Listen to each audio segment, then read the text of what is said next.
Yesterday, the euro showed no reaction to positive Eurozone GDP growth figures. Data showed that the euro economy expanded more than expected in the second quarter. Market participants shifted their focus to US consumer confidence statistics. The index improved, while economists predicted a decline. Against this background, the greenback rallied, but its bullish run was short-lived.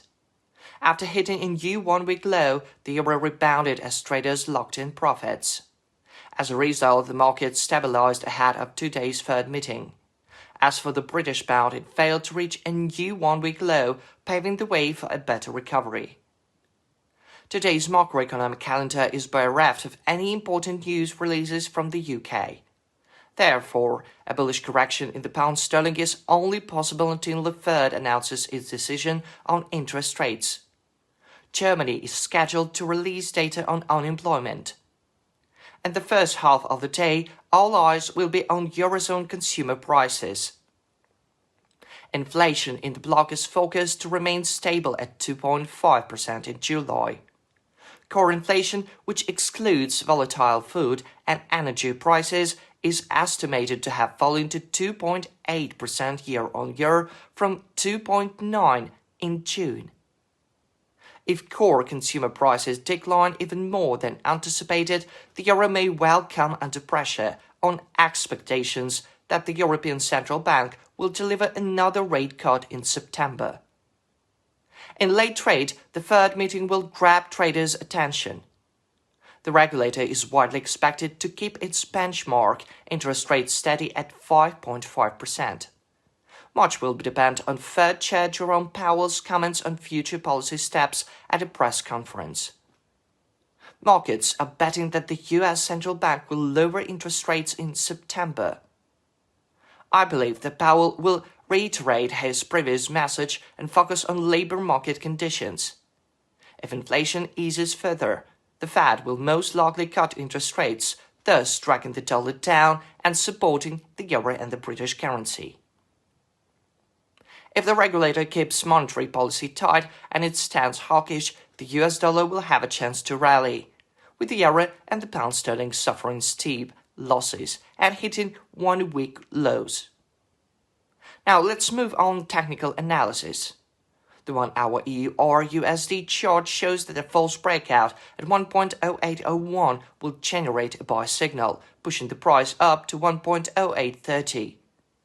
If the euro consolidates above this level, supported by data showing rising inflation in the euro area, it will be possible to add long positions, counting on a rise to 1.0850 and even 0.870. At the level of 1.0870, I recommend going short on the rebound to catch an intraday correction of 15-20 pips. Short positions at 1.0850 and 1.0830 can be considered in the event of a false breakout. In this case, the euro is likely to slide to 1.0801. If the price breaks below this mark amid the Fed's hawkish stance, the euro-dollar pair is expected to dive to 1.0780. At this level, going long will only be relevant in the event of a false breakout. If the euro plunges to 1.0757, it would be wise to open long positions on rebound, expecting a 20-25 pip move. Today, however, I doubt that the euro will leave the channel bounded by the levels of 1.0801 and 1.0850. Moreover, the pair is likely to remain range-bound even after the Fed meeting. Therefore, I do not expect any significant price movement today. Speaking of the British currency, the level of 1.2808 is perfect for going long. However, with no major news coming out of the UK today, sterling is unlikely to slide to this mark. If the price breaks above 1.2850 and tests it from the top down, the volume of long positions will increase, with sterling ending up to 1.2885.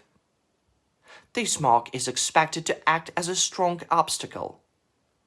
A false breakout at 1.2885 will generate a sell signal.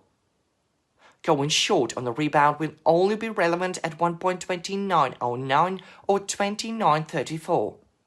However, such a sharp rise is only possible if the Fed signals its intention to cut interest rates in September. If the price forms a false breakout at 1.2850, a sell signal will be generated, dragging the British currency down to 1.2808. Its breakout will open the way to 1.2778 and 2756 and even 2754. Long positions at 1.2778 can be opened on the false breakout. At the levels of 2756 and 2754, it will be possible to go long on rebound to catch an intraday correction of 25-30 pips. Best of luck.